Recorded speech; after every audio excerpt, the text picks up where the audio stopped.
I remember when I was a kid, there were times where I was just like, I want to play catch. Ain't nobody really play catch with, you know what I'm saying? Like my dad would just be asleep or tired or angry, you know what I mean? And it's just kind of like, oh, now, do you understand why he was angry now? Now that you have 100,000%, bro. I spend like, it's almost just like every time I get like a second to myself, I'm just like, you know what? I'm actually mad about something. Like I didn't know. I was so busy all day taking care of you people that I didn't realize I was actually also mad at you.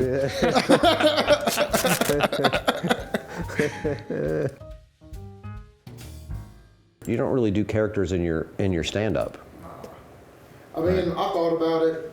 I did like I had like I don't want to say a pimp character. A what? Like a pimp character. But like when I first started, it was just like a part of like, yeah, it was just like a part of a story, you know, where it was like I was trying to. You ever heard me do that joke where? You know, I'm walking back to my dorm late at night, and this guy asked me like, "Oh, you like girls?" And I was trying to. Did this happen, or is this a bit? No, this is 100% true. It's top. I'd say maybe it's got to be a top 5 like most uncomfortable and potentially dangerous situations that I've ever had to. I don't think I've heard this story. So it was like I'm walking. I was at the library when I was at school. And it's like my freshman year, like the school year kind of like just started. It's maybe like this time. And I'm just laughing at the hat. Go ahead. And I'm coming back from the library. It's like 3 a.m. And I had to go in through like the basement floor of my dorm building. Right. And just like literally out of nowhere, this dude like comes out, and it's like dark as shit because this is the backside of a building. It's dark as fuck. This dude comes out, was like, "Hey, what's good, bro? You like girls?" And I was just kind of like, I don't know, like I didn't really know how to respond to that. You know what I mean? So I was just kind of like, I mean, sure, yeah, you know what I mean? You like girls, man. And I was just like, yeah, because it's like you could obviously tell that he didn't go to school there. Yeah.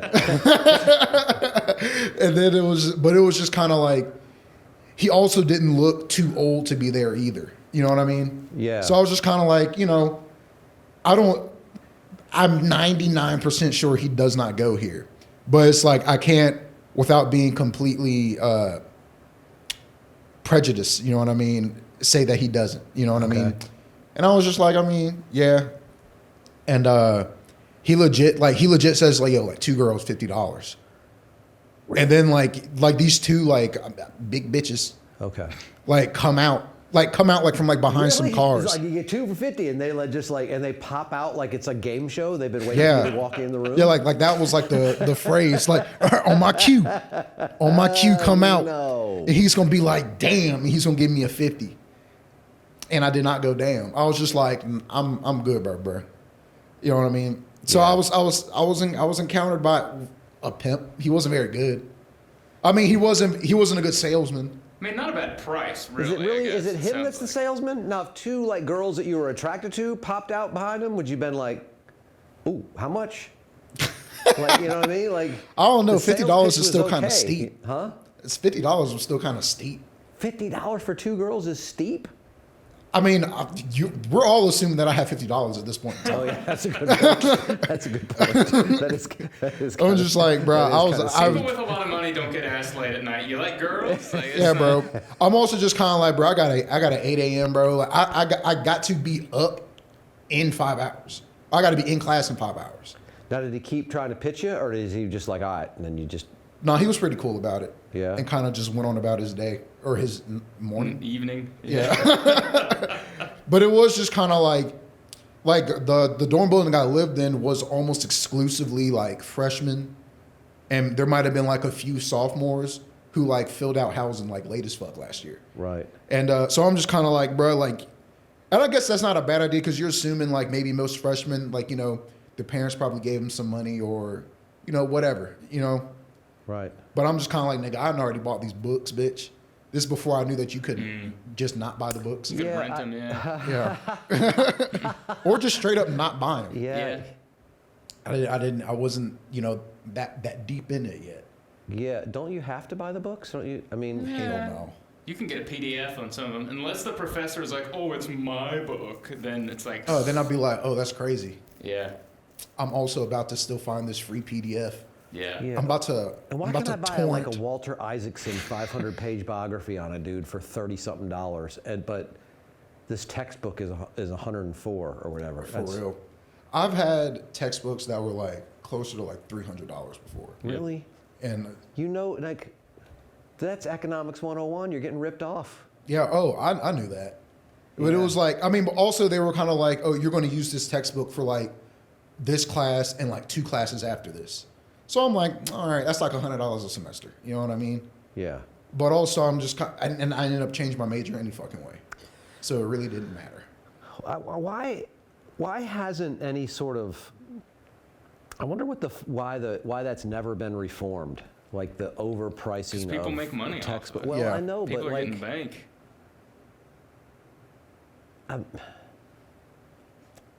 it just seems like one of those things in culture that we just do. We're like, yep, this is where we get fucked. You know what I mean? It's like Yeah. It's sandwiches, like a majority like of things. I sandwiches feel at the like. airport. You know what I mean? Like, we know that this costs a third of this. What did you say? Did I miss him saying something funny? No, I was just saying that's like everything. I Yeah. feel like there's It's so not, many though. things people are just like, because one guy was like, oh, this is how we do it, and everyone's like, okay. Yeah, but And I they mean, make it a convoluted, complicated thing. So the only way to like kind of make it not a thing is it has to be your entire life, and ain't nobody got that time. Yeah.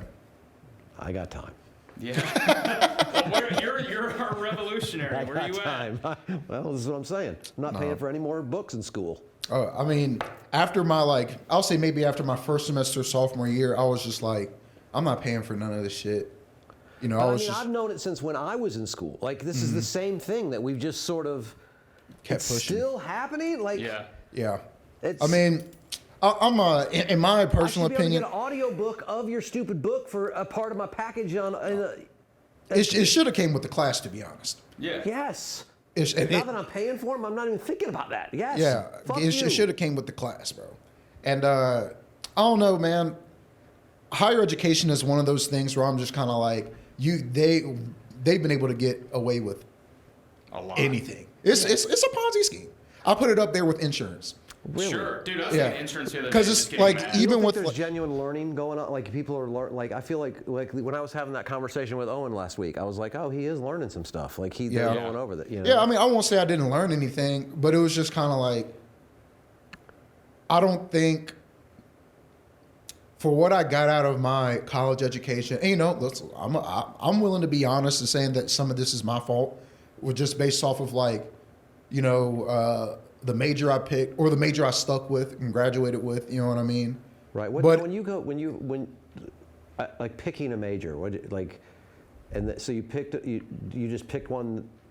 Looking back, you'd have picked something different. You're saying, or I probably would have stuck with what I originally went to school for. which was what? So I got accepted in the school for biomedical engineering.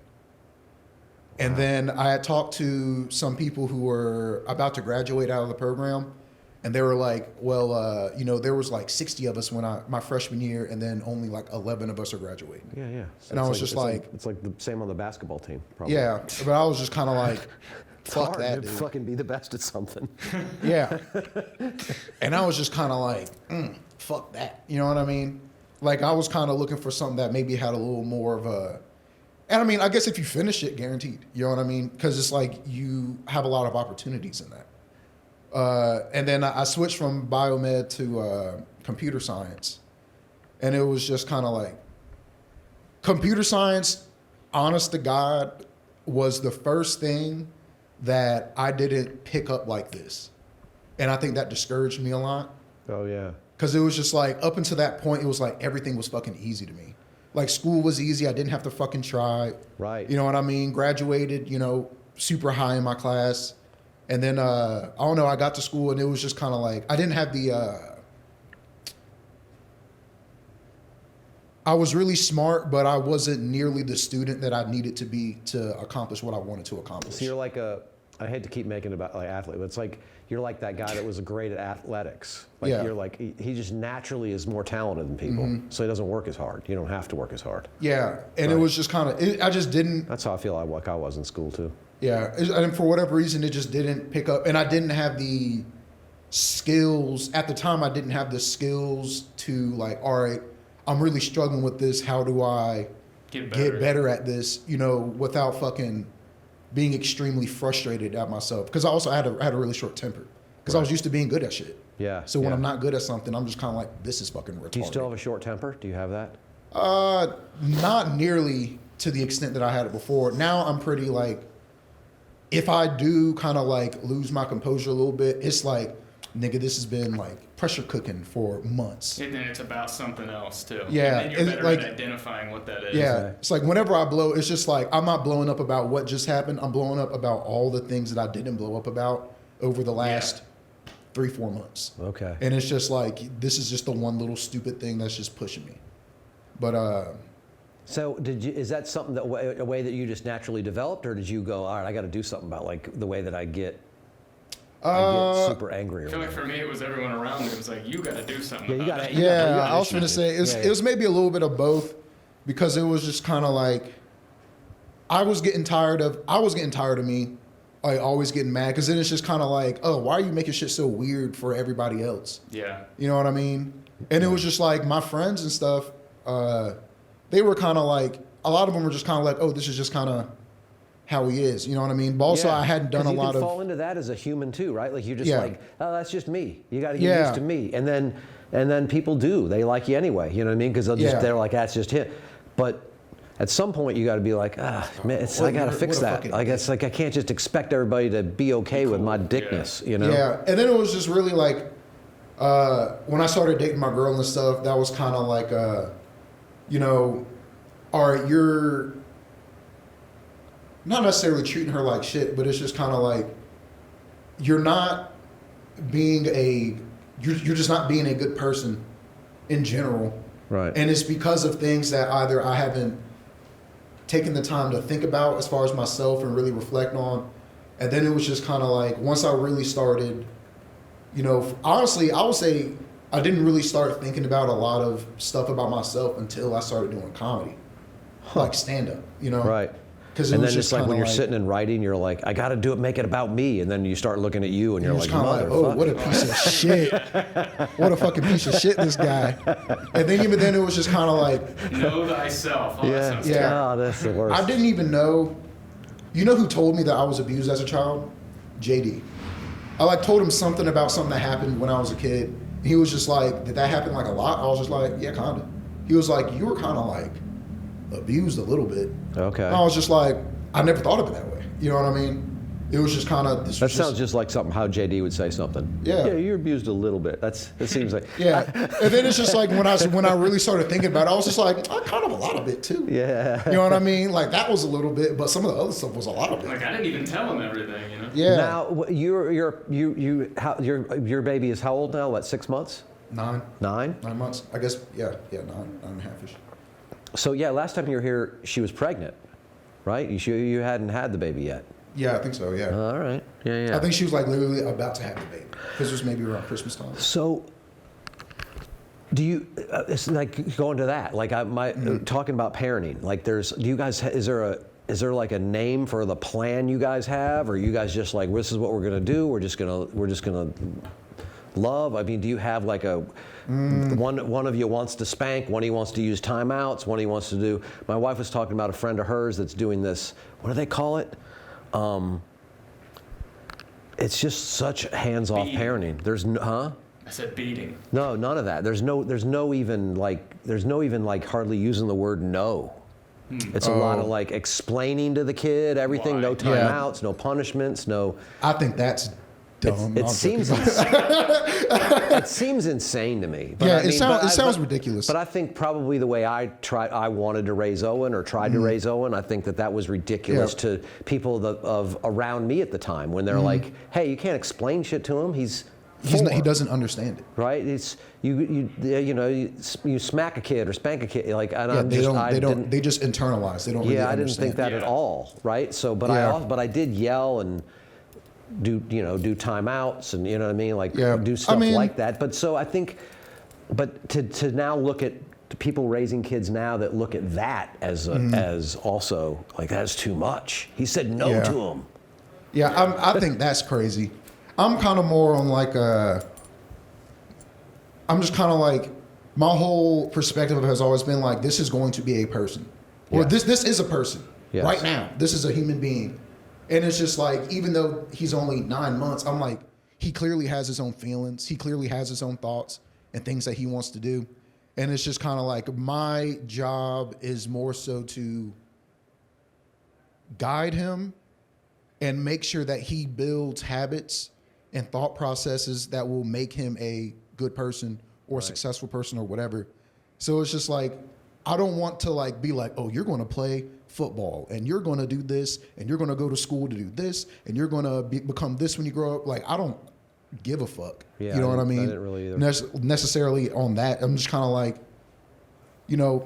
definitely it's just kind of like, I want him to be safe and shit, but I'm like, yeah, fucking fall. Do that thing and fucking fall. Because it's the only way you're going to learn not to do that thing.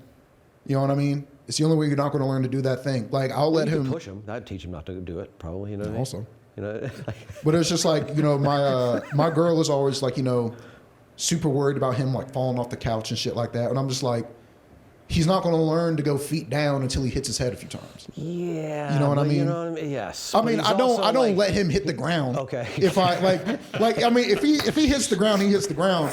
But it's just kind of like, I'm gonna let you feel the fear of like falling head first. I'm gonna catch you. Right. But I'm gonna let you know like, this shit is dangerous.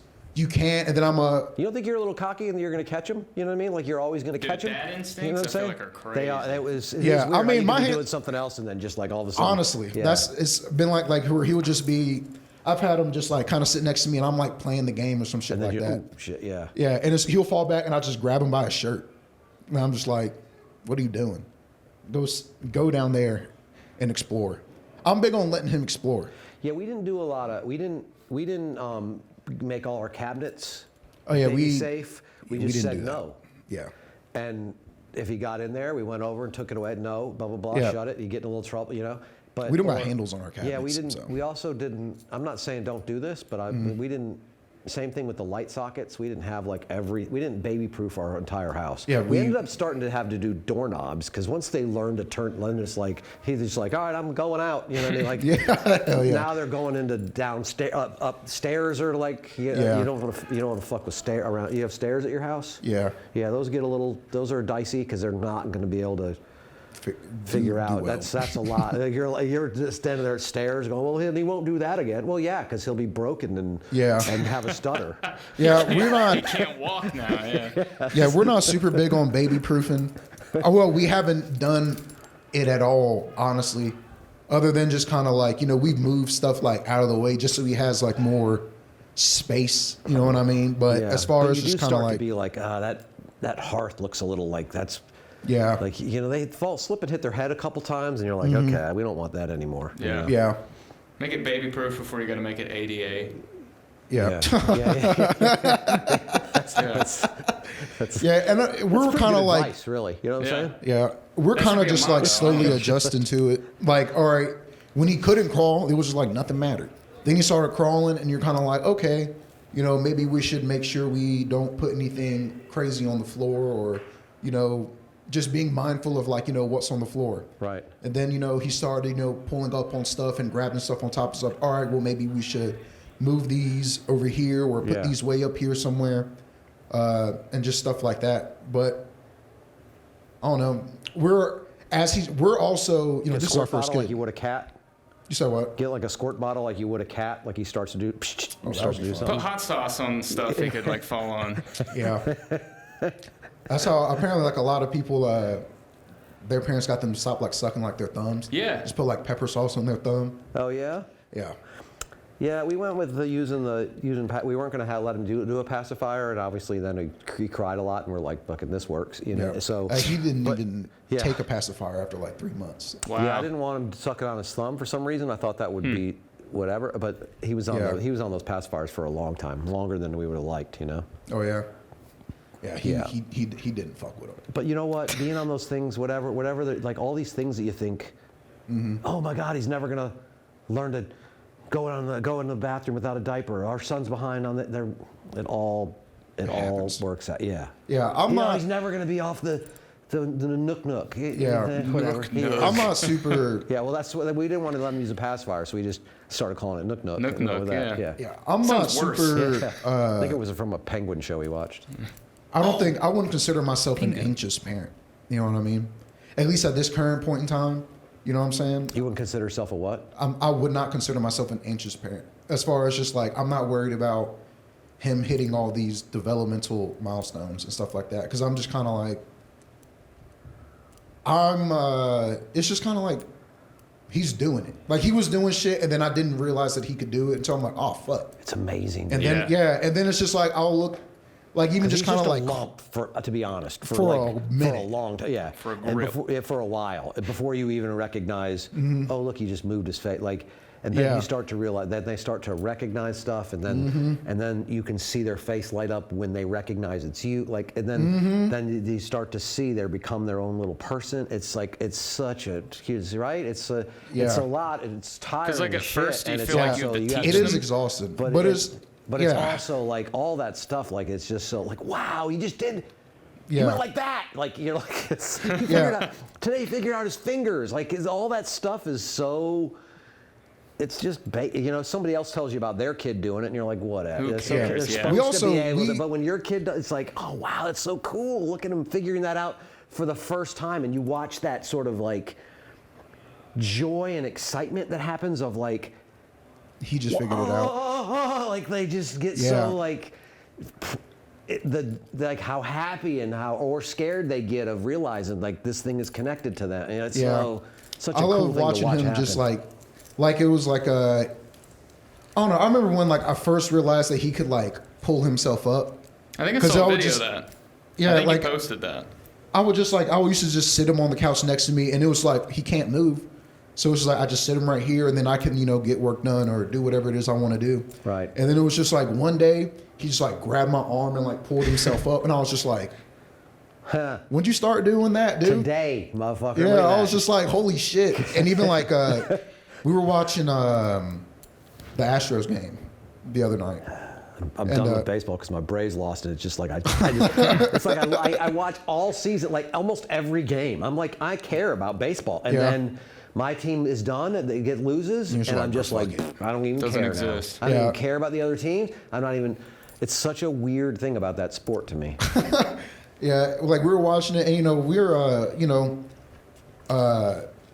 it's kind of like, he does like the babbling. So it's just like, he has like certain like syllables and stuff like that real good. And, we're watching the game, and, he's kind of at that point where like he can kind of like get into something for a little bit, like watch something or whatever. Right. And we're like, yeah, baseball, you know what I mean? And then he just goes, base. And I was just like, oh shit. I was just like, did he just say base, bro? I was just like, yo, that's crazy. Because he got like his B's down real good. And he's starting to get like mama down. He had his D's down. Oh, it's like, yeah, it is crazy. And then now it's just like, if you like hold his hand or whatever, and you're like he'll take his steps. Oh like yeah, he can't like he can stand on his own a little bit, but it's just kind of like, all right, I'm noticing like, oh, you're not leaning on me as much as you were. He's learning his balance. Yeah, and it's just that shit crazy. Yeah, it's just amazing, and then it just keeps happening. It keeps happening over and over.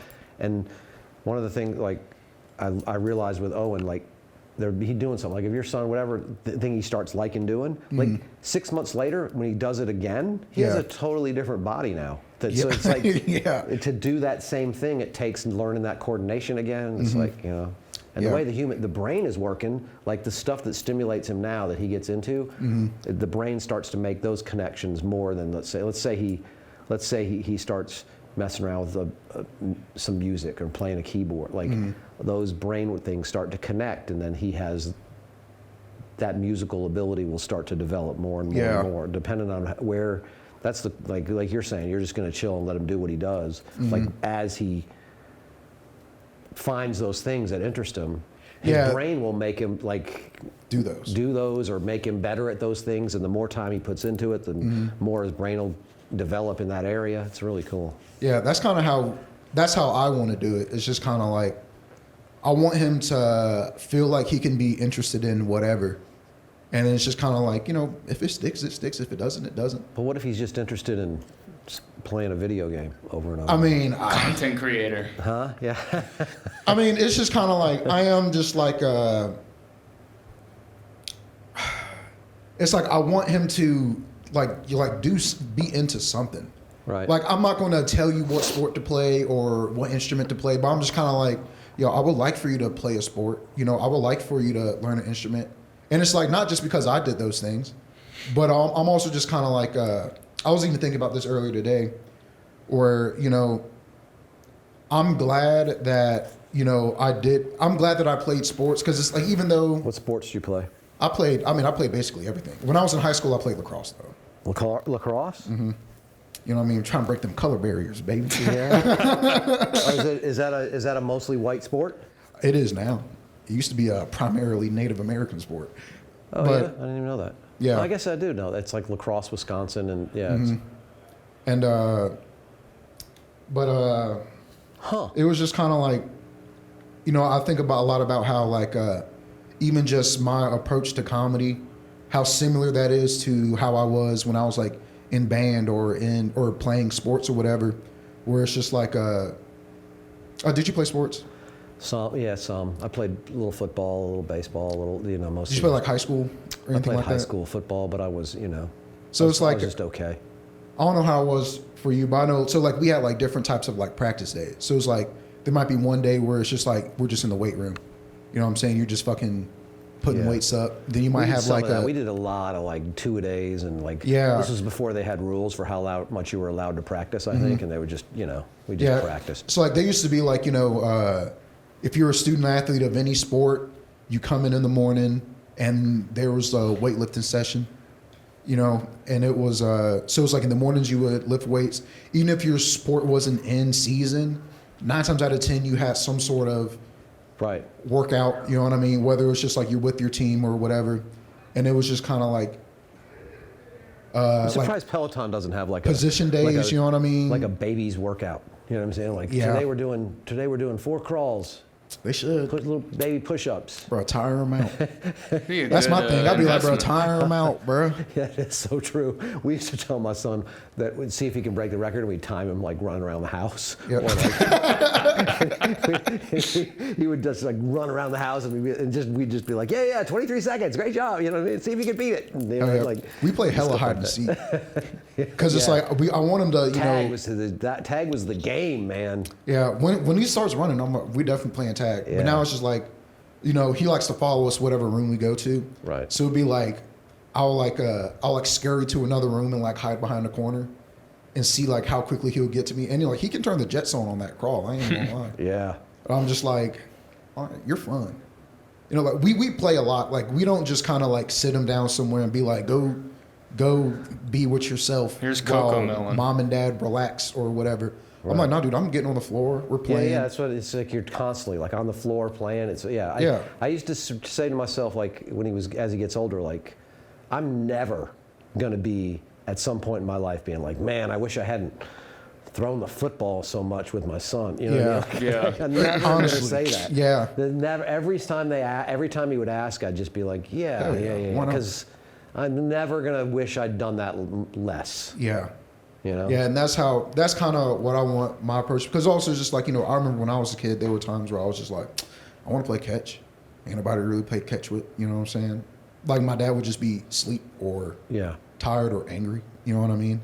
And it's just kind of like, oh, now, do you understand why he was angry now? Now that you have 100,000%, bro. I spend like, it's almost just like every time I get like a second to myself, I'm just like, you know what? I'm actually mad about something. Like I didn't know. I was so busy all day taking care of you people that I didn't realize I was actually also mad at you. But no, I have a way better understanding of my dad now. And it's just like, it's on that shit where it's just like, I don't, some of the things that happen, I'm like, they're not excuses. Like, I don't think that excuses anything. You know what I mean? But now it's just like, I'm most definitely more of like I understand that. You know what I mean? I definitely understand that where it feels like, you know, You're doing it. It almost feels like you're taking care of your family almost despite your family themselves. You know what I mean? Yeah. You know, and that's kind of where I've maybe mentally been at, where it's just kind of like, you know, I'm the main breadwinner. I'm interested in this because I see now, like, and I didn't even really recognize that you'd been doing this, but now I see you're doing comedy all over the place. You're putting together shows. You know, have you always done that, or is this because you've reached a certain point in comedy where you can do that, or what's going on? What's the difference that makes you the guy right now that's out there working, or from around here? I'll say it's like I've started producing shows super early in comedy because, you know, I had like the Jokes and Jams thing, and that was like, you know, a music and comedy thing that I started with somebody. Then, you know, me and Decaro did a monthly show together by UNCG at the Corner Bar. Then Jenny gave us a weekly show at the Idiot Box for a little while. And then, so it was like, I had always kind of like, all right, I know I can put stuff together. Then I was just kind of like, I don't want to be a booker. You know what I mean? I just want to do whatever shows. And then, I don't know. It was just kind of like when the pandemic started, I feel like it was, if the pandemic didn't happen, I don't know necessarily how my thought processes would have changed, but it was kind of like, damn, like I can't do this. And then when comedy kind of started coming back, it was just like, no, it was on like nobody remembers you. So it's just like the only way you were going to get booked is if you book somebody, or the only way that you would do a show that if you didn't take personal accountability for making sure that you were making money doing comedy, it was just kind of like you're not going to. Right. So it kind of, yeah. Right. You think, oh, I'll just get funny, and that takes care of it. And it's just not how it is. And I don't know. It was then I found out that she was pregnant in I guess last year, right? Yeah, early last year. And you know, me and Decro were already supposed to be doing like 2 weeks where we were going to be in New Orleans and Atlanta, and I don't know. It was one of those things where I was just kind of like, I see it, like I'm starting to see it. And you know, we didn't produce any of those shows, but it was just kind of like, and we didn't make really any fucking money. Right. Like I was gone for fucking 2 weeks, and I might have, honestly, I came home with less money because I'd spent most of my time in New Orleans getting drunk and eating, you know. And then we were supposed to be co-headlining the Comedy House down there, and no tickets were sold. We were like barking for like an hour. Right. And then we just ended up. It's always great to feel like a failure right before you go on stage. Yeah, 100%. And then we just got put on another show last minute, a non-paid spot. Right. And I don't know, and it was just kind of like, I was mad for a minute because I was just like, damn, dude, like, bro, fuck that. You know what I mean? Like, I can't just be, you know, I just found out. You reached a point where you decided just doing comedy because it's fun isn't enough anymore. If I'm going to make, I have to make a living at this. Or I can't do this anymore. That was 100%. And my girl was always super supportive of me still doing comedy and stuff. But it was just kind of like when the reality of, oh, fuck, like she's not going to be working for like a little bit. Right. You know what I mean? And even when she does start working, she's not going to be working full time. You know? So it was just kind of like, it was just kind of like, this is either I make this work or get a job. Yeah. And it was, you know, and it wasn't like I wasn't trying to get a job even before then. Oh. It was just kind of like, it just seemed like no matter what I did, the only thing that I was employable for was comedy. And I was just like, well, yeah. And it was just kind of like, if that's going to be the case, I'm just like, dude, I'm finna double down. I'm going to figure out the business side of it. I'm just going to. So how'd you go about figuring out the business side of it? Like, so what do you tell these guys like how to do it? I'm honestly, I tell people, I'm just kind of like, if your goal is to like, yo, I want to start doing the road and making money, the easiest way to do it is producing your own shit. So I'm just kind of like, all right, I figure out what places I want to go. What dates am I available to go there? All right, I'm literally Googling and I'm writing down in like thing in like the notes on the phone or on my laptop or whatever. And I'm just like, all right, in Spartanburg, South Carolina. There's these breweries that I can hit up. Like, here's the breweries. This is their email. You know what I mean? And then I kind of tier them like, all right, they already do like music or something like that. You know, they might not do comedy, but I know they do music, so they have the capacity. Breweries are your go-to place that you yeah. use. Breweries, bars. Yeah, because usually it's just kind of like a lot of them at least have the capacity to do it. They have the sound systems, or they have, okay. And even it's like, I ended up, buying my own, mic and speaker and shit like that. Just so it's just kind of like. So you always have it. Yeah, I always have it. And then it's just like, if there's a place that's just like, oh, we don't already have that. I'm just like, oh, that's cool. I can bring my stuff. You know what I mean? And, how what is that a hard pitch once you get the manager on the phone to like find the person that you will let you come in and do a show? Like if you called me and I ran a place, I'd be like, who are you? What do you? You're just gonna come with your own microphone and do a show in my club? Okay. It's I'm not. Why would I pay you?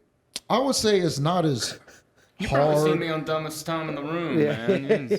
Yeah, I wouldn't say it's necessarily hard, because it's just kind of like, it's one of those things where it's just like, I feel like they're either into it or they're not. Okay. If they're into it, they'll ask questions.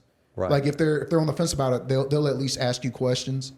You know what I mean? And then like I usually give options where I'm just kind of like, all right, if they ask me like, all right, how would this work? And I'm usually just kind of like, all right, we can either do, you pay me X amount of money up front, you know what I mean? And I take care of everything, you know what I mean? Right. And we just do a free, we do a free show to the public and just bring people into your bar, Or I'm kind of like, if you're really into it, I'm like, we can sell tickets and either reserve a part of the whatever or close down, you know what I'm saying? Right. I'm down to do an after-hours show, whatever, and we sell tickets, and it can be like, I keep the tickets, you keep the bar, because ideally you're going to make more money off the bar than I would off the tickets. Then you figure out how you, and now you got to figure out, how do I advertise in that town to get people to come see my show? Yeah.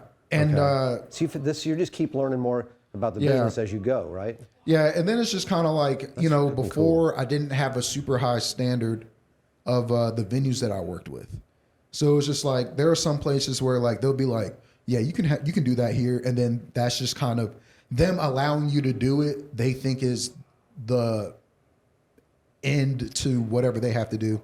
So I'm really kind of like, I try to, especially this year, I've been approaching places more so as like, almost like this is a collaborative thing. Like now you know what works, so that you're selling what works instead of just trying to get. Yeah, and then still just kind of like, I talked to other people that have, like, Wills Maxwell, and they did that Black Power Rangers tour or whatever. Oh, right. Yeah. And it's just like, so, he was doing a much more organized version of what I was doing. Right. So I hit him up and I was just like, yo, so how do you do that? What did you do last year that kind of didn't work out or made it hard for you that you changed to make this year's tour easier?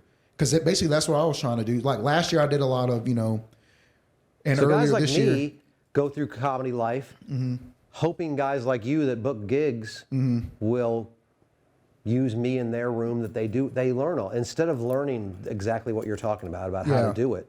I'm just like, somebody should, I want somebody to do that for me, and I show up and tell the jokes, right? Yeah, and it's like, so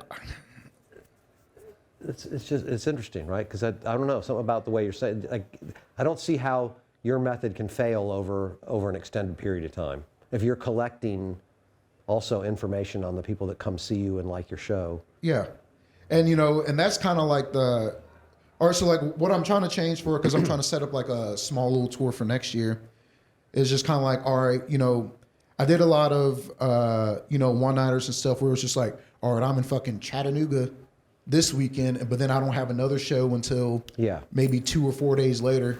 You know what I mean? And I'm way over here versus just kind of like, all right, I'm going to be here, I'm going to hit here, I'm going to hit here, and then I'm going to go home. I was always that. When I lived in the motorhome driving around doing it, was always the goal to be like, okay, I work here and then here and then here and then here and then down, and then I turn around and I work across Texas. And then, but it never works out that way. It works out like you're talking about. It's like, I'm in Chattanooga here, and I'm in St. Louis in 2 days, and then I got to be in Arkansas, and then I'm over. It's it's you got to take.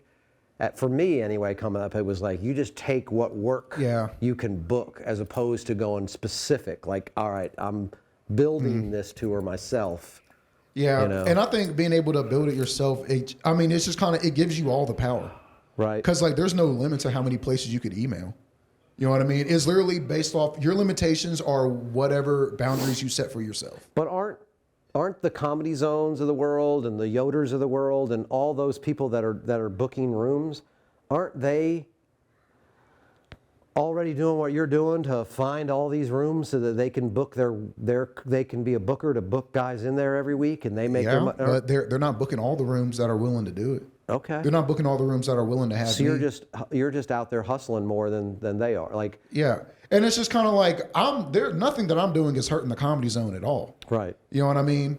If the Comedy Zone wanted to do a show at a venue I was already doing a show at, literally all the venue would do was tell me, "Oh, we booked through the Comedy Zone, you should hit them up." Right. You know what I mean? But do you run into ever like somebody like that works for another company is like sort of following you through the once you already do that work and find the venues, now they go in and start selling comedy to them, and they'll book like that. I feel like that used to be the case in the model that some of these people. I wouldn't say I necessarily do that, but it's just kind of like when I'm not having the luck that I want to in a certain area with finding spots. Sometimes I just straight up Google comedy shows in this city. But no, I'm just kind of like, like if I know, like there are spots that Wills Maxwell did. And I'm like, all right, I'm trying to book something in this area. They already do something there, yeah. Yeah, I'm not having luck. You know what I'm saying? With some of the places I'm hitting up.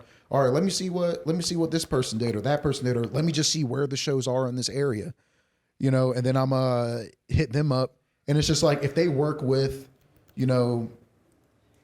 let's say like Model Face or somebody, right? If they work with them, all they're gonna do is direct me to them, right? And or I've even just kind of like, all right.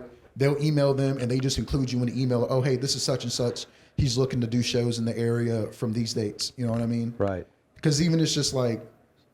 So nobody's getting mad at you. There's none of these. I'm not doing nothing to make anybody angry. Producers are like, he's trying to snake my room or blah, blah, blah. They're just like. If I see that you already have a room there and I'm just I will hit you up. Right. You know what I mean? And be like, hey, I'm putting together something. I would love to work together.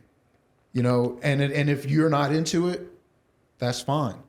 I don't care. You don't have as much, you're not as invested in my career doing well as I am. Right. You know what I mean? So just because you say, no, I don't want to work with you, or, I don't want this person in my room, that's fucking cool, dude. It's mad bars everywhere. You know what I mean? Anywhere there's people, there's a place that sells alcohol and an outlet. Sinbad did that, man. You ever hear Sinbad's story of how he just went around and did shows and? Mm-mm. Yeah, he used to have a microphone in his car or whatever, and he'd just drive around, and he would even stop in a town and go in and be like, "Hey, I'll do a show right now for whatever, $200. If it's not funny, you don't have to pay me." Yeah. Yeah, that's bold as shit, though. Yeah. I'll be like, let me get that bread real quick, whether it was good or not. I need that. And what percentage of your rooms, when you go there, you're like, all right, cool. I'll be able to come back here in 8 months, and like, all right, this one's on the list now of. It's for sure. I would say maybe less than 50% for sure. Really? Still, it's 50% is pretty good, Yeah, because it's like, the place I did last weekend, I did last year, like literally last year at the same time. And then just kind of like go in there, and it was just kind of like, I was still able to sell tickets. And then there were people that I know were there last year. Right. That came back to see me again this year. That's great. Yeah, and even just like afterwards, some people who saw me last year and came back, they were like, yo, dude, like, man, like, bro, You've gotten so much better since I saw you last year, bro. Like, how can you not? You've really tightened up, dude. Blah blah blah. And that shit makes me feel good. And then it makes me feel good. The fact that the venue closed just to let me do the show last year and this year. Oh wow, that's cool.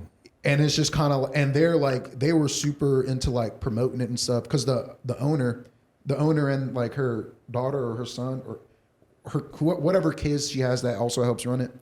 They're like into stand up. So it was just kind of, which made it a lot easier. And then it's just like, I love going somewhere and like they already have my, like, I can tell my flyer's been up. Like they ain't put it up before I get here. Right. You know what I mean? Like the flyer's been up, you know, with the QR code for the tickets and everything. And, you know. So you're building, like, you know how to make your posters and how to make your flyers and how to get your Facebook ad. Like you're learning all this. Yeah. Okay, well then this is great, man. You can't fail this way. Like I don't think. Like so. Yeah, if I could do that, I would do all that, and then the. I don't know that I would want. Like, do you go in and do an hour, or do you go in and you bring a show with you? And because it seems like you could find at least initially, you could get a certain amount of venues where almost every 8 months you can come back and you only have to do 25 new minutes because you've got a show that comes with you. You know. Yeah, and that's kind of the. I guess the plan, you know what I mean? So it's just like, you know, I've been, so like for next year, I've been hitting up places that I did this year for the first time. Be like, hey, you know, I'm planning another thing. I'm trying to come back, blah, blah, blah, blah. Would love to work with you guys again. Right. And, you know, I've had a pretty good, places that I did good at and, you know, and they kind of made it easy on me and I hit them back up. They're almost always open to do it again. You know what I mean? No, that's great.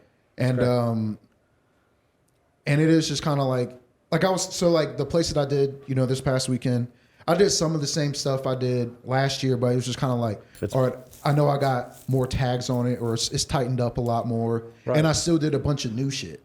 I think you do, that's what I mean. You can do, let's say you come back and you're doing 40. Like if you have 20 different, they don't. Yeah, they don't give a fuck. Yeah, that stuff's going to be better anyway, just because you've been doing it. It's gonna, and then just kind of like the way I sandwich stuff in 3 or 4 times in a row that they see you, they're like start to finish, you're doing the same thing. I think people just get tired of that. Yeah, but they also don't really recognize if you're moving it around and you can do 3/4 of the same stuff, but you just have a few tags here and there. They start to they forget, you know. Yeah, and you know, I've never been super. I think I'm more hard on myself for doing the same material over and over again than anybody else is. Yeah. And it was kind of, I think it was one time, you know, we talked and I was talking about how like I wasn't really having fun. Like I didn't feel like I was really enjoying doing comedy. And then I don't know, it was just kind of like, you know what, I was just like, you know what, I'm gonna not do these jokes for like the next few months. You know what I mean? And I'm just gonna, instead of these jokes, I'm maybe some newer jokes I've been working on, but I'm gonna keep the stuff that I know is gonna kind of anchor me. You know what I mean? Right. And that's made shit a lot more fun because I'm gonna naturally riff more through my newer jokes. You know what I mean? So then it's just like, it's a lot more fun to come up with tags because it's just kind of like, I know this joke. I know how this joke is supposed to go. You can do good enough to get the booked back. Yeah. To be honest. And it's just like, I don't know. I've been enjoying comedy a lot more recently. Same here. I don't know what it is. Yeah. Yeah. And it could just be because this is not to brag, this is the most money I've made doing comedy literally ever. But it's still not a lot. It's not. It's a direct result of you doing the business side work, right? I mean, yeah. I mean, there's you have to, right? There's a lot of attitude in comedy and in me. Like that's like my work is writing the jokes. That's hard enough. Just getting up there, it's not enough. You have to really do not. the work of the other stuff. Cause it's like, bro, I think I'm talented as shit. You know what I mean? Right. But it's just kind of like, if the only place you can ever see me go up is the idiot box, it doesn't fucking matter. You know what I mean? No one's showing up to the idiot box and being like, I'm here for David Goolsby. Right. You know what I'm saying? I want to offer him this crazy opportunity. Like no one gives a shit. Yes. You know, and then it's just kind of like, I'm kind of like. And you're not packing up and moving to a city, a city to. No. Right? So instead of getting discouraged, what made you go, all right, I'm just going to book shows? And what made you think you could do that? I mean, I feel, honestly, it was more necessity than anything else. Did you try to send the tape and go do guest sets and drive around the country doing guest sets? I still send a tape out and an EPK out to clubs and shit, you know, kind of just in case, you know what I mean? Like you never know, you know, who's willing to have you or who might have something for you. But it's just like, one thing that I'm starting to realize is just kind of like you can't depend on that stuff. Right. You know what I mean? Like even though it's just like, you know, I do work with, you know, the Comedy Zone and shit sometimes. As far as like I'll do like their satellite rooms and they'll tell me to go out wherever the fuck. Because then once they see, okay, this guy does shows, then it's like, then that turns into more work for other people that are like, now the Comedy Zone is even more so like, oh yeah, this guy's a working comic. Yeah. And then also I'm just kind of like, if you know you can get club work, you know you can work with agencies or like booking people that book, you know what I mean? And you know that you can also produce for yourself. It's really hard to not work. Right. Like you have to actively do absolutely nothing to not work. You know what I mean? Yes. Because it's just like, all right, I'll send this club, and this club my tape, and I'll send, you know, and I'll send an email to whoever at East Coast, and I'll send an email to, you know, whoever books here and there. And it's just like, that doesn't stop me from sending, you know what I'm saying, my pitch emails to these bars and breweries, and, you know, even just kind of like, you know, I've started expanding to like, I'm going to hit up like a small, like event venue just to kind of see, you know what I mean? And it's just like, if they're like, I don't do nothing that where they're kind of like, oh, well, you got to rent out the space and blah, blah, blah, blah, blah. Cause I'm just like, I'm not finna drop that money. Right. You know? And, but it's just kind of, I don't know. It's just, you just gotta fucking do the work. Send those emails. That's literally, you know, even like niggas like Dehaj and JD to an extent, and a lot of comics, you know, in our area that I'm like, you're good enough to go do whatever. But I'm like, you're literally letting emails stop you from doing it. That's the only difference between me and you, is that I'm sending the emails and you're not. Right. Wow. You know what I mean? And I'm like, and there's guys that are, no disrespect, you know what I mean? There are guys that are not super funny, but they send all the fucking emails. That's always been the case. We used to joke about the guy who has the best press kit. But it's the guy with the best press kit is getting the best work. Yeah. You know what I mean? Yeah. It's cool if you can get a crazy show once a year. That's cool. That's a fun show. So now how do you get people to buy tickets to the shows? Like now, okay, you talk, I own a venue. Great. Now you can sell 150 seats to come in here and watch you. How are you going to do that? Good luck. I mean, it's really just kind of like, I mean, Facebook ads, Instagram ads, shit like that. And they legit work. Sometimes, yeah. I mean, it helps that you're funny, right? Now, it does help that I'm funny. And I'm trying to come up with like different ways to maybe be a little more creative with the way I market like shows and stuff. Cause it's like mostly the past like year or so has been like, all right, I got this reel that works really well. That, you know, all the analytics when I posted it went crazy. So it's just like, all right, I'm gonna use this reel or this little clip, and I'm gonna run it as an ad with the link to the tickets and stuff like that, and then also run an ad with the flyer. See, you just say this stuff like you can just do it. You had to learn every one of these steps. You had to learn how to make the thing and how to do the. Before I was producing shows, I was doing I had an e-commerce store. Do what? I had an e-commerce store before I was really booking shows and shit like that. Okay. So it was just kind of like, it wasn't the most unfamiliar thing. It was just kind of like transferring this concept from this framework to this framework. Because it's like, it's the same, marketing is the same skill no matter what industry you're in. It's just figuring out how to communicate whatever it is you're trying to sell, you know? So it's just like, all right. And it's like, in my opinion, if you can sell I'll be dumbass, stupid ass designs. You know what I mean? They're dumb. A lot of them are dumb. A lot of them, I'm gonna keep a copyright infringement. You know what I'm saying? Like I'm fucking like my biggest thing was like I was selling like bootleg concert merch, but it's just kind of like people love these artists, and I would focus on like indie artists and stuff like that who are maybe a little more underground and stuff. Did any of the artists ever contact you and be like, "We like the art you came up with for us more than what we were selling"? I've never experienced it, but I know that that's happened. Like I know that there's people who've done it, and then they'll get contacted by the record label or by whoever and be like, oh, we want you to make the official merch for this tour. Right. You know what I mean? That's better than a cease and desist. That's really way better. 100%. And I've gotten those. I've gotten cease and desist before. Oh yeah. On certain stuff. Did you cease and How desist? quickly do you pay attention to it? Oh, as soon as it comes up, it's kind of like because the platform that I use, they never email you, like they never really contact you about anything. So if they do, it's you're probably either they're like either there's some promotion that they're running or you're in fucking trouble. So I'm pretty quick on catching them. You know what I mean? Okay. And I mean, and it's just kind of like I've had whole stores get shut down. You know what I mean? I've had a store shut down because I reposted or I tried to sell something that I sold on another account on the same platform, but it was all my work, my own original work that had nothing to do with nobody else. That's hilarious that you got shut down for And there was copyright infringement of your own shit. Meanwhile, you're making money on It's nice other to know people's. they got your back, though. Yeah. But they weren't even trying to hear me out on it. Like, oh no, I'm starting a new shop on the site.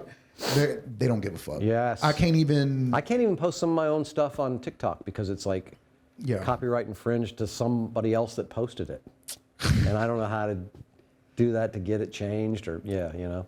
I mean, TikTok just be taking my shit down. They don't give a fuck. Yeah. I don't know what it is. Like I put stand-up clips up there and they're just kind of like, no, thank you. We're actually good on this. Yeah, we're good on these. We're actually good on this. We're not even counting the one time you watched it as a watch, right? This is going back in the drafts, buddy. Huh. Now, so so are you strict about? By the way, since you started doing comedy, has any creepy story cracked your top 5? You know what I mean? Earlier you said the guy trying to sell you prostitutes was easily top 5. Oh shit! One did happen recently. I did a show, and I have jokes about having a baby and all that shit now. Right. And this drunk white lady came up, and she actually follows me now. So if you see this, I'm talking about you, bitch. And she came up to me, and everybody likes to ask, like, see a picture of the baby. I got it's the background on my phone. Right. So I'm kind of like, I usually just like flash the lock screen real quick. Oh, here's a picture of him. And her immediate question was, "Is your baby mixed?" I was just kind of like, "This is insane." She would ask that? She was like, "Is your baby mixed?" And I was just like, "No." You know what I mean? I was just no, because my girl's black, and she was like, "Oh, I think mixed babies are just so beautiful. They're the most beautiful babies in the world." She was like, "I like black and white, Indian and white, Mexican and white." Like, just started naming a bunch of half-white babies. White. Yes, every single one of them was with white. She was going. She meant by mix. She doesn't mean like Mexican and black or Arab not and black. Once. Everything was with white, and I was just kind of like, I was like, "Yo, this is insane." And I did low key get molested one time. This shit was crazy. I got molested after a show. You got what? Molested. It was a slight. I got fondled. It's whatever. You got hit on? No, I was physically touched. Male, female? Female. Like, it was like she asked to take a picture.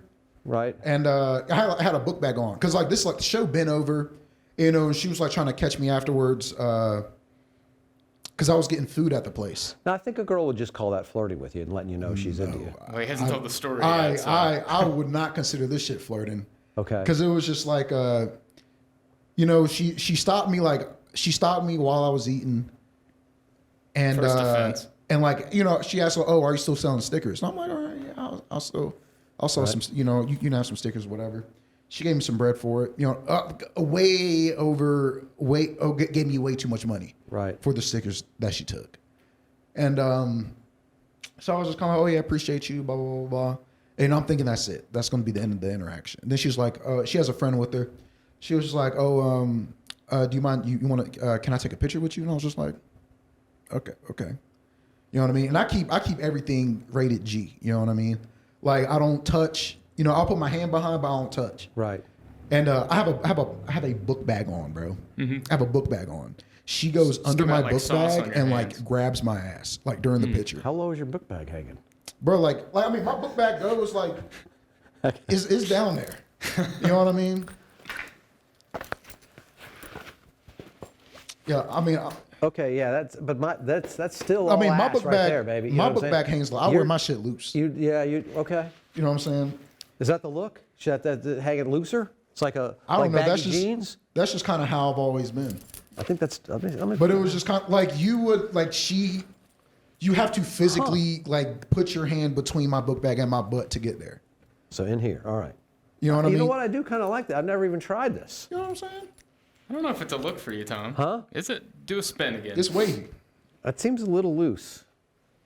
I mean, that's really. But I'm double strapped. You know what I'm saying? Oh, you double strap I'm- and Nobody down? one straps yeah, anymore. I'm double strapped, baby. You know You're what I'm double saying? strap, long hang. Yeah, double strap, long hand, bro. I can't Yeah, get behind I'm it. a Do nigga. that? You know what I'm nobody saying? one straps anymore. Really? Not that I know of. I haven't seen a one strap in a It doesn't minute. even make sense. Why put it on both? I mean, you got. Because it's there. Yeah. I mean, I hate to do a shrug, like having to do a shrug all the time. A little, I hate that. I didn't realize Yeah. there I was like a feeling style secure. to carry in your book I'm high bag. and tight I mean, I in don't my think it's backpack. necessarily a style. It's Yeah? more of just kind of like that's what feels comfortable to me. You know what I Okay. mean? But my book bag's hanging low. Like she has to get between my book bag, Okay. like and my butt to get a like she got a grip on it, dude. All right. And she was just like, "Oh, I have some weed." Because She's trying everything. She's like, I got bro, candy in the it's van, like kid. it was like Right? the It's the modern day. bro, like it was Puppies like in the van. she was trying to record her first BBC video. Because it was like she's pulling all like the black guys love weed, and then like as she This was is another white girl? yeah, this is a white woman, yes. Okay. Y'all be wildin'. But her friend is black, and I'm kind of like I smashed on your friend, not you though. Okay. You know what I mean? She's also, I mean, I'm not ageist or nothing, but it was just kind of like she was older and she was skinny, and I like a little warmth. Okay. You know what I mean? So that guy in the hallway knew a little bit more than he was talking about. You know what I'm saying? Is that, no, He knew he had the exact right people behind the car to come out. right, he was close. He should have said, "You like warmth?" You like warmth, but I mean, I like them. You know what I'm saying? I like them. You know what I'm saying? I like them well fed. I don't want no hungry bitch. Yeah. And but and then she's kind of like, she would grab my butt and she was like, "Oh, don't tell your baby mama." I was just like, "Yo, what the fuck is happening right now?" Yeah. And it was like, but she like, I've never had somebody mention that they had weed so many times, and I don't turn down weed super often. Right. But it was just like, it was almost just kind of like, if she would have asked me one more time, I would have said yeah. Because at that point I was getting annoyed. Okay. You know what I mean? And I'm just like, I actually need to smoke now. You make my head hurt. Yeah. And Just like, slip it into my backpack. yeah. And it was, Just reach down there. bro, but it was just kind of like I was with the headliner for that show. And, he was kind of like, he sensed the situation and kind of like, I don't have this skill yet where he could just like use people's momentum against them and like get them he's to the go Tai away. Chi master of getting ready, Kinda getting Yeah. people Bruce out. Lee then. And I was just like, dude, and I was just like, bro, how did you fucking do that? I need to learn how to do that. Cause I just can't, cause I'm just like, I'm an overall friendly person. Like I don't mind hanging and talking and shit like that. Right. But also I'm just like, when I get uncomfortable, I just get quiet and I just hope that my silence is Sends a message to leave me alone. like, hey, I want to be left alone now. Yeah. I'm now uncomfortable. I'll sort of do like I'll get quiet or whatever, or I'll try to figure out a way to duck out. Yeah, or like, just be get real short. I'll be right back. You know Dude, what I I've mean? just been saying I'm uncomfortable. Yeah, I think I've been doing that recently, like just like out loud, just like I don't really like this. Yes, it's great. I think the Yeah. quicker you learn in life that like you don't have to be involved in a conversation. You know what I Yeah. mean? Like you can. I remember Pat Dixon did this comic one time. He sat down this guy that neither one of us really loved, and the guy said like, "Oh, you ever say what is it?" He says like 3 words to him, and Dixon just looks him in the eye and just like, "All right," and he just gets up. And leaves, and I'm fucking stuck there. Like I've been in this conversation for 20 minutes, and I've wanted to Yeah. get out, and I didn't even realize you're allowed to do that. Yeah, just fucking You're allowed to just be like, okay, we're advocate done for here. yourself real quick. Yeah. Like I don't give a fuck if we ever have a conversation again. Like Yeah. somehow we want people to like us so much that we, Yeah. even somebody that we never want to see again, where we want to be I just like, don't want to make it worse to where they follow me. Yeah. Like if I just go, I gotta be And also, like, she really overpaid for those stickers. So I was just kind of like, yeah. ugh.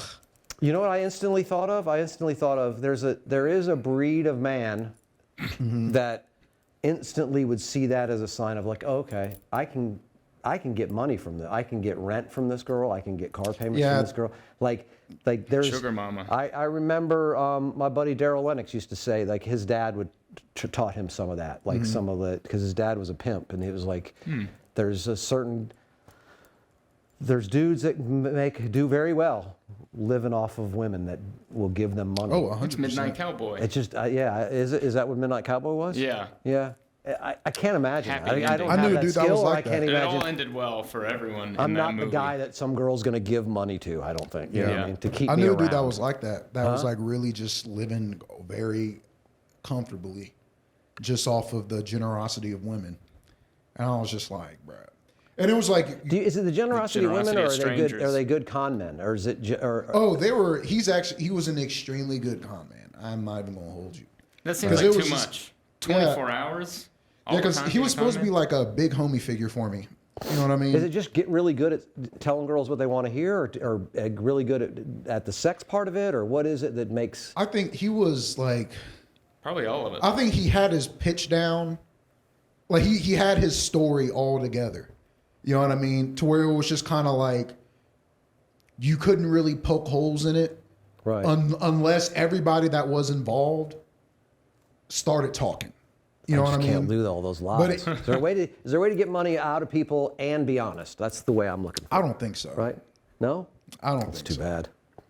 Get money out of people and be honest? But like, Pay for your shit and be straight with them. You can be that great a person. Brett, his greatest, I think the thing that he figured out was just like, if you make everybody you're kind of feeding off of think that the other person is crazy.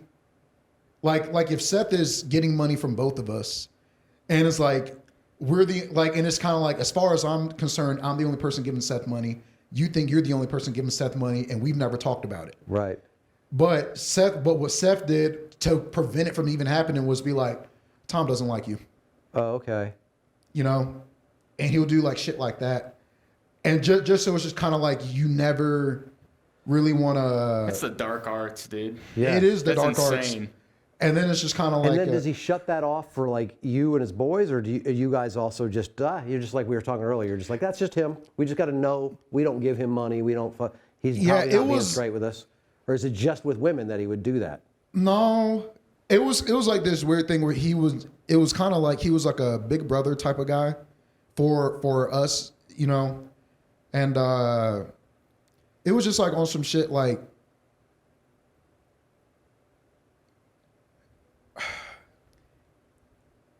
Despite the fact that I'm like, You were Oliver Twist. You said what? You were like Oliver Twist, and he was your, what's the name of that guy? You guys seen Oliver Twist? No. Or Reddit? All right. No culture. It was, but it was like one of those I have a things. book bag. I don't take books out of it. It was one of those things that like, it was almost just kind of like he was giving you game. You know He what was I your mean? Fagin, Oh, yeah. yeah. So it was just like, you know, when I first got to college, and you know, it was just kind of like, I wouldn't say I wasn't a super confident person, but I was just like very to myself. I didn't really care about being outgoing like that. You know what I'm saying? I just wanted to do me, do what I wanted to do, and fucking stick to that. You know what I mean? Yeah. And he was like, I don't know, he kind of like tapped into this toxic part of my personality that I didn't know that I had. Right. And taught me how to use that to get what I want. He was y'all's. Who's the guy? He was your Fagin. Who's Fagin? Is he the Fagin's the guy that like was with the orphans and made them like pickpocket. Oh, are we still going back to Oliver Twist? Yeah. What? I'm thinking Andrew Tate. He was y'all's Andrew Tate. Okay. Kind more of, modern version, honestly, yeah. almost exactly. Yeah, it's interesting. Like just on a very guys, personal have level. some coochie. Those guys exist all through friend groups and stuff. There's Yeah. that guy that's sort of like the guy that's sort of teaching other dudes how to Just how get they over should be on more people. like men and how to, you know what I mean? Exactly. Yeah. Like, so it was just kind of like, it was almost just like he knew exactly who didn't have, he knew exactly who didn't have the best relationship with their dad. And it was just like, I'm a kind of, play on that. Yeah. What's and that it was, like to and it lick was just, it was this weird thing where it was just kind of like, it was just like, he gave me. What's he doing now? I don't fucking know. I really couldn't even tell you. Like, sounds like he's good. Yeah. Like, we don't fuck with this nigga at all no more. He what? I don't fuck with him at all no more. Did something go sideways, or did you just grow up and went your separate ways? Both. Huh. It was like, so it was kind of one of those things where everybody started talking. You know what I mean? Yeah. Because at first it was just kind of like, it was him. He was like our little leader. And then it was a big ass group of us. And we always hung out with them and shit like that. And, we started throwing parties, Right.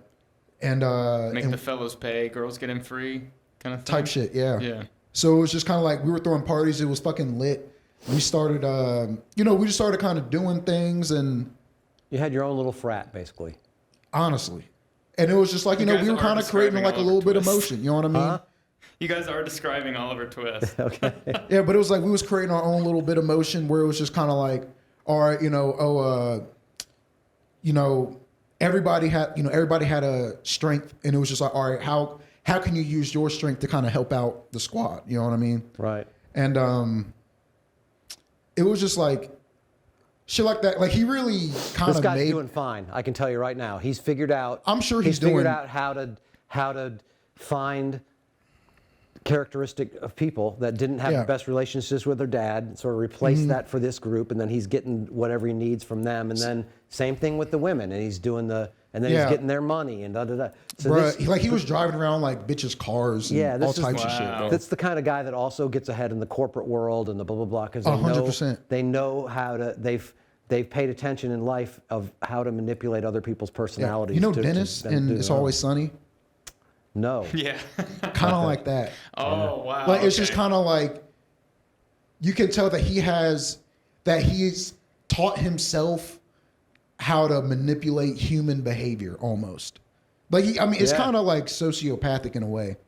But it was just kind of like, I was always kind of like when it came to girls, it was just kind of like, oh, if I like you, I like you. I was never really into like, let's be in a relationship. You know what I mean? Oh, yeah. But it was like, he kind of made it to where it was just like, yo, you can be super toxic. You can be super toxic, get everything you want. Really? I don't think I heard that word until like 3 or 4 years ago. What, toxic? Yeah, like thinking about You got a lot of catching up to do. I do, really. But it's just like you can kind of, for a good little bit, he taught me kind of how to be manipulative. Right. In a way what's an example? Like, just kind of like... Statute of limitations, I don't know about that. I mean, it would that's just what I mean. He was also being manipulative to you and those guys, but you don't feel like, you don't feel like you're being manipulative. So I'm assuming that. But it's like I feel like I'm getting something out of it, right? Because it's kind of like he's manipulating me, kind of, but also he's teaching me how to manipulate other people. You know what I mean? So it's just like even with girls, it was just kind of like how to still. Just kind of like how to get them to do things that that they otherwise would not have done. As far as just like, bro, I had bitches like doing my laundry, like all types of shit, bro. Right. And it was just kind of like, for me, it was whatever. Did you have to fail at it a few times and then you're like, oh, I got it to work, or would you be like, you were fucking right. All I had to do was say that, and next thing I know, she's sorting my clothes. I think it was kind of more of like you have to kind of already understand the dynamic of the relationship of that person. You recognize that person's personality type. Yeah, and then just kind of like, all right, what is something about this relationship that that maybe there might be an insecurity about, and then how can I kind of step on this insecurity to kind of get them to move in the way that I want them to move, that would make something easier for me.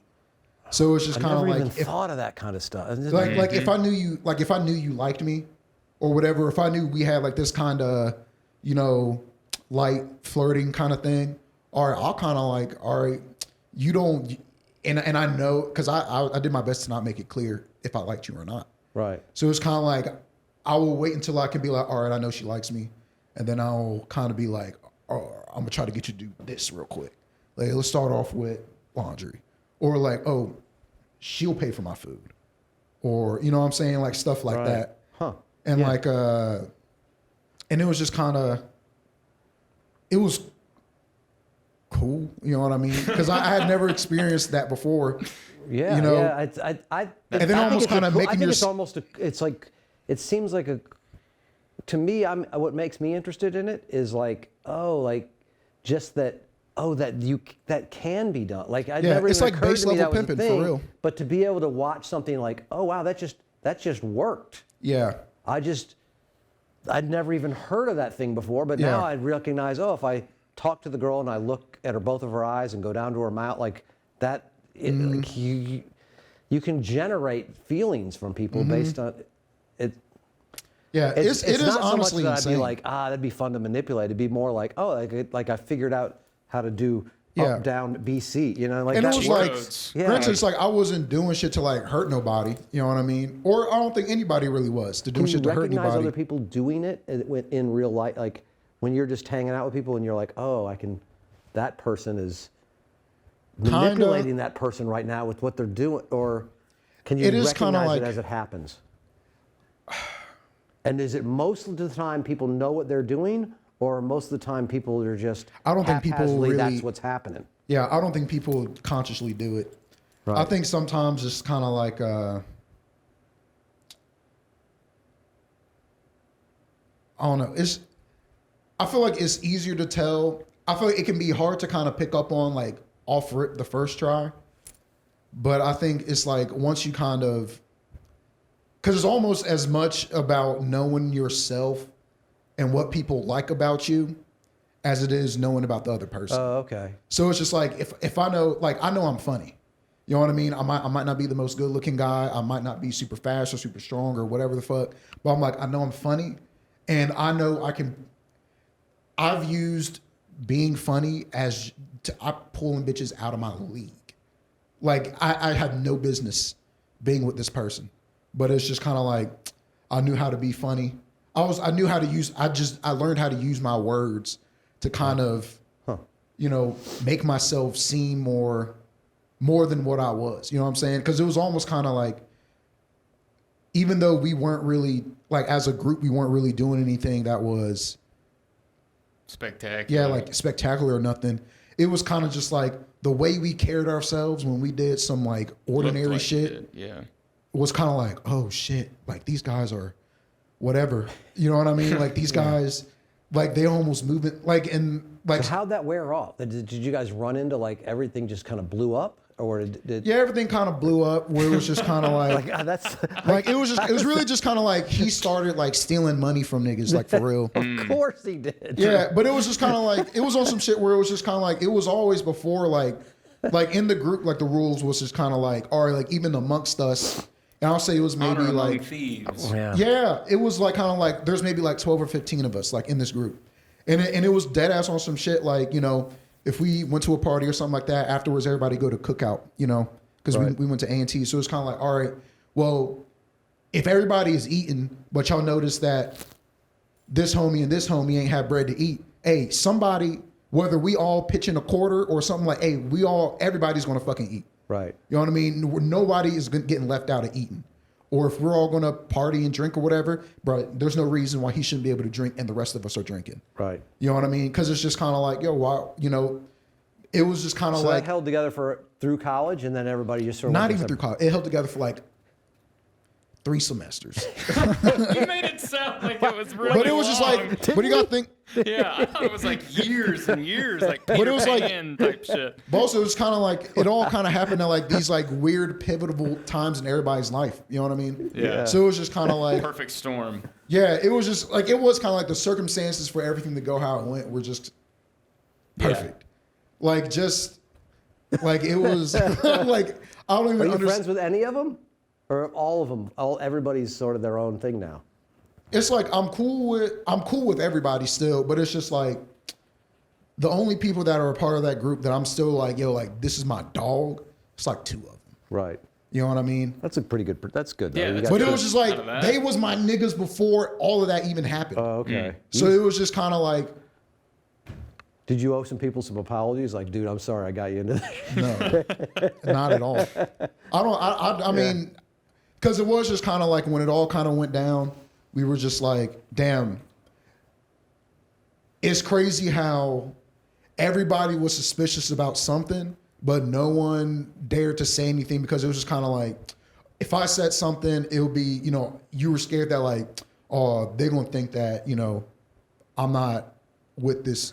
I wonder if that was sort of a like just a little microcosm of society, and it was just like it just worked out that way, or if there was like that there's like a specific guy at the top of that manipulating this whole situation that made all of you like, or if it's just that's just what happened, and now, you know. I think it was like the Big Brother guy.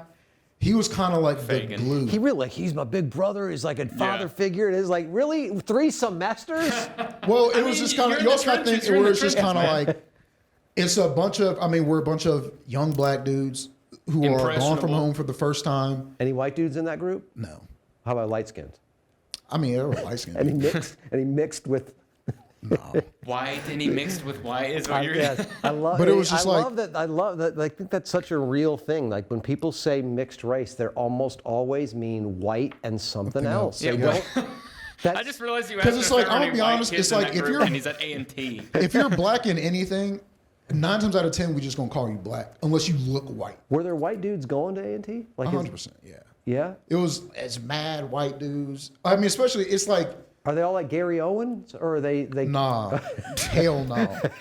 There's this one dude. I wouldn't call. I mean, I guess on face value, you would have considered him a redneck. Okay. You know what I mean? But it's just kind of like all the white people and all the non-black people at A&T are. You can almost bet money on it. They're in engineering Okay. because that's just what that school is known for. Do they get love just because they're there? You know what I mean? Like I felt like when I would work No. at a black comedy club, Immediately I would no. get love just They because don't. I got a level of sort of acceptance just because he even came here. Like you got to give I him. don't think so. No, okay. You know, it But was you don't really like white people. You got a little underline. You don't. That's cool. You know what I'm I'm not saying it's not understandable. I'm just saying Yeah. you got a little like. I mean, it's don't like really white just kind of on some shit where it was like, I just had some bad experiences. You know what I mean? Yeah, and I'm me just too. like, I won't say I don't like. I'm weary. You know what I'm saying? Like, it's just kind of like I know at any point in time, if y'all really wanted to turn on a nigga, there would be almost no resistance from everybody else for you to turn on me. That's just kind of how this is my experience also. Right. Where it's just like I dated this white girl in high school, and literally not even like 2 months into us dating, so a random number texted me, and they were sending me like a bunch of like old like Ku Klux Klan political cartoons, and like telling me how wrong it was that I was like dating this white girl and blah blah blah Really? blah blah. It was insane, and it was just, and I was just kind of like, ugh. It was way more like prevalent than you even thought it would be. Yeah, because Like, what year is in my this? head I'm kind of like, we're in high school, so I'm like, I mean, we're still kids, you know what I mean? Children, yeah. And just kind of on some shit where it's just kind of like, damn, like, and even just kind of like, holding hands with her in certain places, it was just kind of like people were, and it How wasn't. old are you? You said what? How old are you? 26. That was like happening like a couple years ago. That seems. Yeah. And like this is literally I was 17. Yeah. Where in what city? Greensboro. Here. Yeah. Shit ain't sweet out here, Tom. But it is like, I don't know. It was just like, it was shit like that. And then there would be like, It was. you'll hang The thing with it was from all the black people in the school were sending him those texts because they were like, "What are you doing with a white girl? We can't have this." I mean, there were most definitely some black people that was kind of like, It's both. This guy. It's on both sides. It's obviously white people are worse about it. Yeah, white people are way worse about it. Historically, yes. With black people, it's just a punchline. I make fun of. I talk shit to JD for having a white girl ever since we really became friends. Yeah. You know what I mean? I'll poke fun at him. You know what I mean? And it's whatever. I'll be like, why don't you love your mama, nigga? Yeah. You know your mama want chocolate grandbabies, and you just refuse to give it to her, bro. That's crazy. But I don't know. It was just like because that's why that girl said something about your mixed baby, right? It's because on your grandmother's side, you got that white dude in there. You know what I'm saying? Bro. See, that bugs you a little bit because you're like, you don't want that in there. You don't. It's just kind of. I'm kind of like I felt because then it was kind of I felt like it was a secret that y'all were hiding from me now, and I'm like, should I be ashamed of this? Why would you? Because it was like I was always just kind of like, imagine the text your grandmother's. Yeah. My grandma has some wild stories. Just kind of like, my grandma said that like people used to like they would like scream the N word at them. You know what I mean? But she was just like no one ever like came up to my face and said it. It would be like we're over here and they're like across the street and they'll yell at us. Well, I would think in your grandmother's time that they would just walk straight up to her and say it like that. That like I'm almost as equally surprised that what happened to you 8 years ago. Mm-hmm. That there was that much restraint in your grandmother's time. Yeah. I mean, at least like in that community. But also, it's just kind of like, yo, daddy white. You know what I'm saying? He gonna step up and white man for you. Yeah. You know what I mean? And I don't got that. You know, no one stepped up and like literally when my dad found out I was dating a white girl, my dad was just like, bro, this is going to end one of two ways. You're either going to be heartbroken or hanging from one of them trees. Which one was it? Were you heartbroken or were you? Or hell no, I broke up with that bitch super easy. See, he was wrong, right? Yeah, because I was just kind of like, I was fed up with the shit. You know what I mean? And it was just, I don't know. So once you go white, it's like, well, I tried that shit. I'm going home. I tried. Once you go white, you go won't do home. that again. Yeah, and even like, I ain't gonna lie, it was kind of like that. And I know it's not, I know it's not like a blanketed experience for everybody, but it was kind of one of those where I was just kind of like, you know what?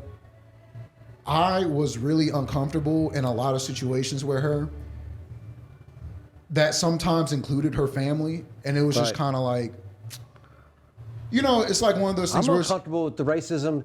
I was uncomfortable with the racism at my wife's family, and it was all just white people around the table, and it's like, what the fuck, people like.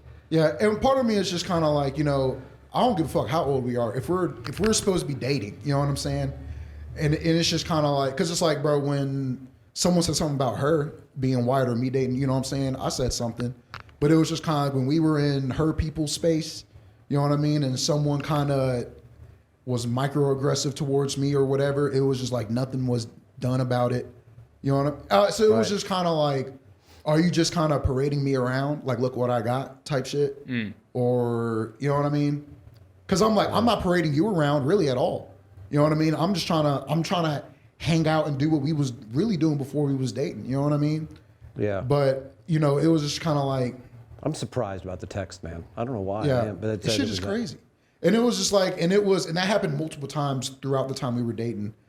And even just kind of like. How long did you guys date? Maybe like a year and a month-ish. Longer than the group of dudes. Yeah. You know what I mean? Yeah. But it was just, I don't know, it was just kind of, it was weird. And then there were just kind of like arguments that we had that somehow became almost like racial. Well, it's hard. I think it's harder for, I don't know about hard is the right word, but I think it's hard for white people to be in our situation and not like, it's almost like everything we've always wanted to talk about race when we're around a black person. It's like, it's like, hey, let's have this conversation. You know? Like, so it was almost like why can't you, it was literally almost, why can't you just be normal like me type shit, where it was just kind of like, it would just be on shit like, oh, I didn't think what this person said was cool. Oh, okay. And it'll be like, oh, they did, and it's always straight to, they didn't mean it like that. You're being sensitive about it. I'm just like, I'm not being sensitive about it. That is how they. You know what I mean? Because it's just kind of like, I don't know. It was just kind of like you don't understand. And I used to hate being like, bro, it's a black thing. You don't understand. You know what it is? Like I'm talking about this personality, this book I'm reading about the human characteristics and traits or whatever or I read it, but like most of what we say isn't the way we feel. Yeah. And so those feelings, they come out. And then it's like, it's like, are you crazy? Why would you take it to there? Like, I didn't mean that at all. And people won't even be thinking those things, but they'll express them, right? Yeah. And so it just occurred to me that you're right. Like, that's how, it's not you're looking for shit. It's that you just keep being repeatedly shown it, even when people aren't saying those words. Or there's an underlyingness, that's so interesting to me, because I've always thought that too. Like, that's just like, that doesn't just come from nowhere, what you said. Yeah. Like, that's something from a deeply rooted. Yeah. And so it's just kind of like, there's an understanding that you have of that when it's happening to you, that the rest of us don't see. Like, it's kind of like so it's kind of like interesting if she came to my house and my mom was making sandwiches, it was like extra mayonnaise. Yeah. You know what I mean? Well, like some goofy shit like that. Yeah. Well, like when I say you're race, you don't like white people. Like that's not that you don't, but like I felt that when I was writing on the Miss Pat show. Like I was being a white guy in the room, I would feel like that's. Like there's some sort of barrier. There's a between barrier us. here that you like the way I'm just even expressing myself is coming off, and now I can feel like you don't like me because of this. Yeah. Like my joke isn't as funny, but then when you say it 5 minutes later, now everybody's like, It's that's hilarious. a good joke. I feel like part of it is just kind of like black people, kind of like how we talk. It's very tonal. What do you mean tonal? Like, it is a lot more about how you say something rather than what you say. You know what I mean? Like, it's super. So it's just kind of like, and it's just simply like, when you're around, if you're mostly around black people, there's certain, like, I guess, nuances with how you speak that don't 100% translate over there, even if you're using the same language. Right. It's not going to 100% translate. You know what I mean? Where it's just kind of like, I go what you mean by the tone. Like I was thinking of that. Yeah. Like, again, going back to Uptown, when the guys using the word cracker nonstop, like whatever. But then somebody would be on stage using it, and you'd know that the tone of it is just like that's different. It's kind of like when you that's a real dislike as opposed to like this fucking cracker. Saying.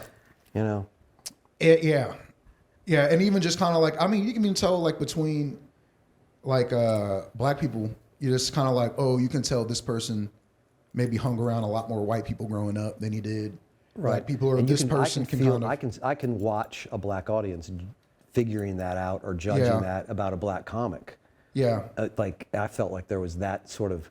Yeah, more even so towards a black comic than there was. Like I said, I got a pass. Like the fact that I came in the room, there's a certain percentage of people that are like. Yeah.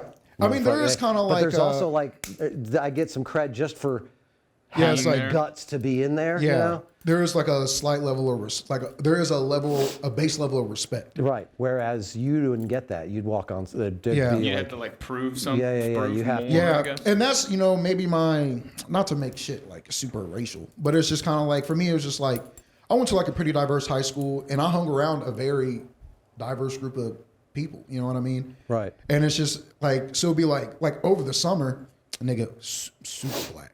You know what I mean? Because it's like I'm just hanging around a bunch of other black people all summer. Right. You know what I mean? But then it's like, all right, you go to school and it's just like he's in band and he does, you know what I mean, all these other things. Yeah, he's you said into sports earlier, but he's in band. That's not. Yeah. We were down on the baseball field practicing like a couple weeks ago or whatever, and the band was up there. The band works hard. Yeah. If the baseball team worked as hard as the band, they would be state champs. Like they're up there all morning. And the guy I was working with, he called it almost dance. People underestimate how hard but it's marching really band just is, bro. almost dance. Yeah. Like you have to work out. Like they make you work out. Yeah. Like when I was in marching band, it was just like nah, like we gonna get these push-ups in. We gonna get like these other sports aren't working. A lot of them aren't working. Yeah. Do they have the same rules in band as far as like? It seems like there's certain hours that you're only allowed to. Nah, it can't be. Because band is like you go in there in the summer to get some sort of paperwork, and band is practicing in the hallway. You drive by at a certain time after, like you go to baseball practice. The band's out there marching around. You leave, they're still out there. On a Saturday morning at 9 o'clock, you're there. They're up walking around, fucking practicing. They're nonstop. The fucking band. Over the summer, literally a day of band camp is 2 summer workouts for football. Because we start band camp at like 7:30 a.m. and we're going hard until 5:30. You know what I mean? So it's just like you're from the morning until maybe like lunchtime. You're outside, you're learning your spots on the field, you're drilling, you know, and then you go inside, and that's when it's just kind of like, all right, we're doing music. You're doing your bitch ass workouts. We're hitting these push-ups. Wow. We're hitting these squats. We're hitting the sit-ups. And then it was just like, because the goal is by the end of band camp, you should be able to sit in the V-sit and play the entire show. And the show is like 7 minutes. So imagine being in a V-sit and having to play your instrument as if you're sitting in the chair. What's a V-sit? That's what I'm going to say. I'm having trouble with this. Like where it's just I don't like, know what V-sit is. I'm out like already. you're like you're just on your butt, like feet up in the air, trunk up in the air, and you're Why do you have playing. to do that? What do you mean like? Oh, you have to develop a core. I mean, like, do you do that in the shows? Like, you do a V-sit? No. It's just to get your core. Yeah. Why? Because it's just like when you're thinking about when you're actually marching. Yeah. It's just like you're going, like you might be going from the 20-yard line to the 20-yard line. Yeah. But you still you gotta still be facing the sideline. So it's just like you're not just kind of like. Okay. Yeah. Like your body's all contorted and shit, and you still gotta play. You gotta play the right notes. Yeah. Like, but the thing is, you can't. Well, we did core style marching, so it's like. Yeah. Like like we did like a lot of competitions, and it's just kind of like they're judges on the field, so it's kind of like, oh, this trumpet wasn't holding his horn up at the proper angle. So it's just kind of like during band camp, you sit there and you're holding your instrument up for until they say put that shit down. I have so much more respect for people in band now. I just like people think it's not light work. You know what I mean? What do you mean it's not like work? It's not light work. Oh. You know what I mean? Like you're really. It sounds like a lot. It always sounded like a lot. Yeah. And then it's just kind of like we practice during class, during the school day. Why you know do what I mean? band kids rule the school? There's so many more of them, and they do way more. I don't know why the band kids didn't just rule the school. They have a discipline. Most of my friends from high school that I'm still like super tight with are from marching band. I played lacrosse. Don't got really any. I got one friend that I'm still like cool with. What was your instrument? I play trumpet. How do you not incorporate that into your performance? Get some trumpet jokes. I don't know. Seems pretty. Also, it's kind of like that shit wasn't funny back then, bro. That shit was dead ass. You know what I mean? That shit was serious. Do you ever pull the trumpet out and play it? I haven't pulled it out in years. I think the last time I was maybe like 20-ish. Last time I really played it, but it was just like, and I think about it every now and then. Like, man, I should fucking, get back into it. You know what I mean? But I don't know. We'll see. I've been wanting to learn bass guitar, if I'm being honest. Oh, nice.